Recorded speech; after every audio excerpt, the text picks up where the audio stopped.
replace a wife by another, and you have given one of them a quintar of gold, example, a great amount of mahar, take not the least bit of it back.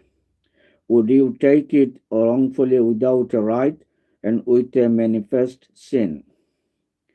وكيف تأخذونه وقد أفضى بعضكم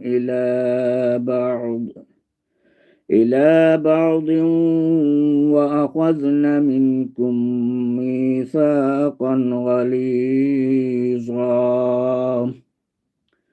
And how could you take it back while you have gone in unto each other, and they have taken from you a firm and strong covenant?